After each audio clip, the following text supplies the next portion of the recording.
Bom, boa tarde a todos, né? Agradeço em primeiro lugar o convite da organização. Em nome do Gabriel, agradeço ao fato de eu estar aqui e a presença de todos vocês. Qual é a proposta da minha apresentação? O título é Tópicos para o Rendimento Operacional, mas em verdade eu vou fazer em primeiro lugar um apanhado daquilo tudo que é parte da teoria de aplicação aérea, né? Mas rapidamente, não se tem tempo hábil em 45, 50 minutos, no máximo uma hora que fosse, de rever toda a teoria, tá? Então eu vou fazer uma revisão dos tópicos, alguns pontos importantes numa aplicação aérea, e no final eu vou dar uma ferramenta para que vocês possam gerenciar, né, vocês possam administrar essa situação utilizando aqueles tópicos, né, no sentido de ver quanto o avião está produzindo e o que você pode fazer de negociação para aumentar o rendimento em termos econômicos, né? Porque uma empresa depende realmente de ganhos. Obviamente que esse ganho tem que estar atrelado a um serviço de qualidade. Mas, como a teoria é uma teoria que por vezes alguns não lembram, eu montei um material de apoio à palestra, tem um material teórico, deve dar umas 23, 24 páginas. Ele vai estar disponível na página do SINDAG e ele já está disponível na página que eu tenho na internet, que no final eu vou deixar o endereço eletrônico. Ali vocês vão poder baixar a planilha montada para fazer o cálculo do rendimento operacional da aeronave e o material teórico, né, referente a esses pontos que eu estou colocando aqui. Pois bem, vamos lá então. Bom, pessoal, são dois momentos. Primeiro, aspectos técnicos das pulverizações, né, que eu vou relembrar alguns tópicos importantes no momento de uma pulverização, e os aspectos determinantes do rendimento operacional, que é a tal da planilha que eu nominei. Bom, com relação a aspectos técnicos, eu vou abordar 4 pontos, como eu disse rapidamente, que vão estar contemplados naquele material teórico à disposição de todos. Primeiro, formação das gotas, largura da faixa, tempo de permanência no solo e padrão de aplicação. Claro que nós temos outros aspectos vinculados a uma aplicação aérea que talvez merecessem destaque, mas novamente é uma questão de tempo. Então eu pincei aqueles que eu julgo mais importantes neste momento para nós podermos, né, lançar o assunto e mostrar que nós temos sim condições de, usando as tecnologias todas que estão aí, algumas mais adequadas a um determinado momento e outras em outros momentos, né, aumentar o rendimento da nossa aplicação.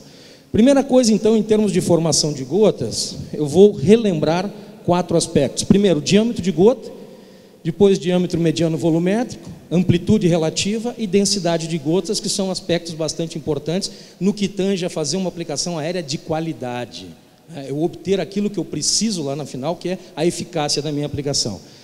Com relação ao diâmetro, nós trabalhamos com micron, né, ou micra, tá? É a unidade que nós trabalhamos. O que é, relembrando a todos, é a milésima parte de 1 milímetro. Se eu tomar uma régua, um tracinho da régua e dividir ele em 1000 partes, esse seria o micron. Nós vimos o Eugênio falando aqui de gotas mais grossas, bicos que utilizam gotas mais grossas. Nós vamos tirar por média aí que nós trabalhamos na agricultura, nos equipamentos não eletrostáticos. Agora nós temos o advento dos eletrostáticos que trabalham com gotas menores do que 100 micra ou próximas de 100 micra, que nos equipamentos convencionais seria potencialmente deriva, mas nos equipamentos não eletrostáticos nós trabalhamos aí em média com gotas de 150 micra até 350, 400 ou 500, né, esses bicos agora de baixa deriva, tá? Então o que seria 500 micra? Meio milímetro de diâmetro. Realmente é uma gota muito pequena, sujeita a deslocamento por efeito do vento, sujeita a evaporação sob condição de baixa umidade relativa, de alta temperatura, enfim, é um serzinho muito pequenininho, né, solto na imensidão do ar, tá? Vamos lá. Com relação ainda ao diâmetro, só para se ter uma ideia, né, do tamanho que é esses diâmetros que nós estamos falando, um grampo de papel teria 420 micra, que para nós já seria uma gota bastante grossa, e uma linha de costura que nós temos em casa, 150 micra, mas esse valor de 150 micra, esse aí já começa a atingir aquilo que em equipamentos não eletrostáticos, vou frisar mais uma vez, seriam gotas que começam a aumentar muito o potencial de deriva. Então eu trabalho um pouco acima desse tamanho. Eu fiz um destaque das 150 micras, né? O professor Eugênio falou há pouco, à medida que eu venho reduzindo o diâmetro das gotas, mais uma vez relembrando, eu vou aumentando o número de gotas formadas com o mesmo volume de água. Então, no momento que eu divido por 2 o diâmetro da gota, eu formo 8 gotas com o mesmo volume.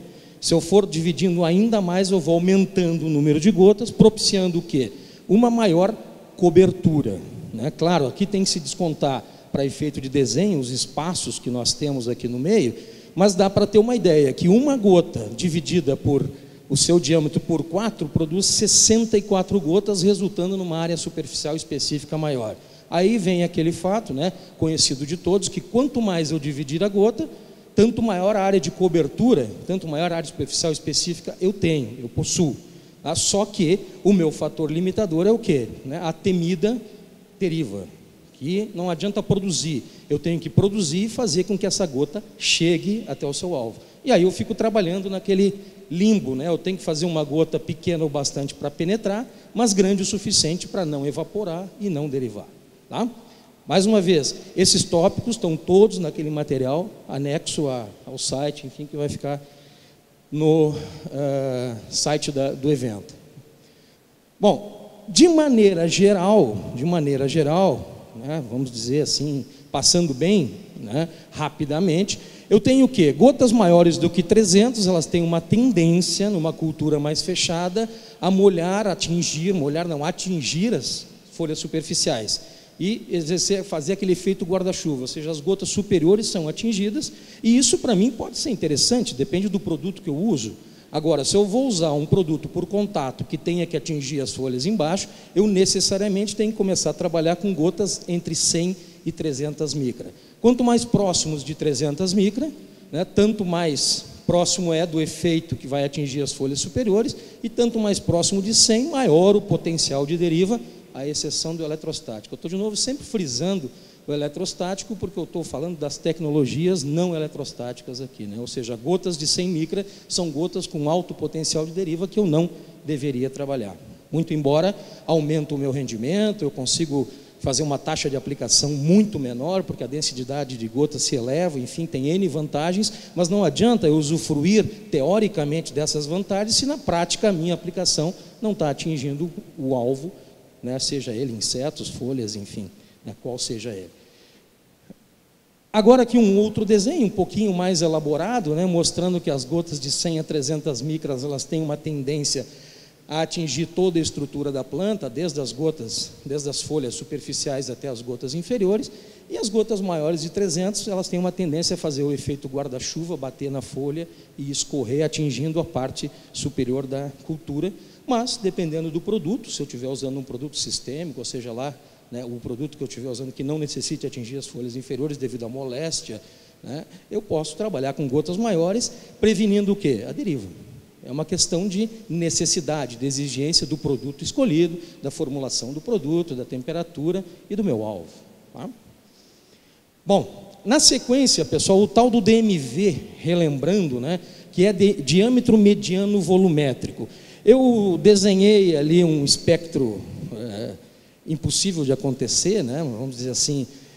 É como se eu recolhesse todas as gotas aplicadas em 1 hectare e supondo que essas gotas aí representassem 20 litros por hectare. Claro que o número de gotas é muito maior, seriam bilhões de gotas, né, mas eu fiz uma representação de um espectro, supondo que esse aí seria uma aplicação de 20 litros por hectare, aonde eu teria o diâmetro mediano volumétrico. É o ponto, aquele ponto daquela gota que define o volume. Vamos dividir o volume em duas metades iguais. Supondo, vocês poderiam dizer que é uma mais para o lado, outra para o lado, mas que daqui para cá eu tenho a metade do volume e daqui para cá eu tenho a outra metade do volume. Então este seria o meu DMV, o meu diâmetro mediano volumétrico da aplicação. Daqui a pouco nós vamos ver por que é importante, por que se fala desse parâmetro aqui. Bom, então eu teria 10 litros para um lado, 10 litros para o outro lado. Poderia representar da seguinte maneira também, tá? Uma outra forma de representar, é como se eu tivesse ordenado as gotas, né, e acima do DMV eu teria gotas com diâmetros maiores do que o DMV e abaixo gotas com diâmetro menor. Tá? Indo um pouquinho além, nós poderíamos ainda representar, né, o DMV da seguinte maneira, na forma de um gráfico. Essa gota aqui representa o DMV, seria a metade do gráfico. Ora, se eu tenho um equipamento que apresenta um DMV de 300, aqui no meu exemplo, né, 300 micra, é óbvio que uma boa parte das gotas vão se situar ao redor de 300 micras. E eu vou ter uma distribuição, no caso aqui de uma curva normal, né, eu vou ter uma distribuição de gotas, desculpa, acabei voltando, eu vou ter uma distribuição de gotas cuja tendência das gotas menores é ter um menor número, obviamente, né? Eu vou ter gotas de 100 micra, de 50 micra, até gotas de 600 micras no meu desenho, conforme o equipamento que eu utilizei. Bom, então eu posso representar da seguinte maneira, eu posso dividir esse gráfico do seguinte modo. Mesmo gráfico, eu tenho aqui a parte inferior dele, 10% das gotas no meu desenho se aproximariam ou estariam com um diâmetro até 100 micra. Essas gotas aqui na prática, em equipamento não eletrostático, o que é? Deriva.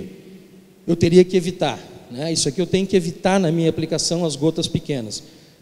Metade da aplicação, metade do volume, e aqui 90% do volume atingindo lá as 500 micras. Por que eu botei por que eu fiz essa colocação? Porque eu chamei essa parte teórica para falar do conceito de amplitude relativa.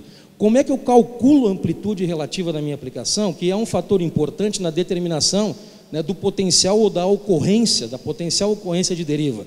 Eu vou tomar o número de gotas, através de um equipamento que possa fazer essa análise, né? Eu vou tomar o número de gotas que representa o DMV, somar essas duas, somo o número de gotas até 10 aqui, por cento da população, depois 90 e divido por 50. Isso vai me dar a amplitude relativa. De que maneira?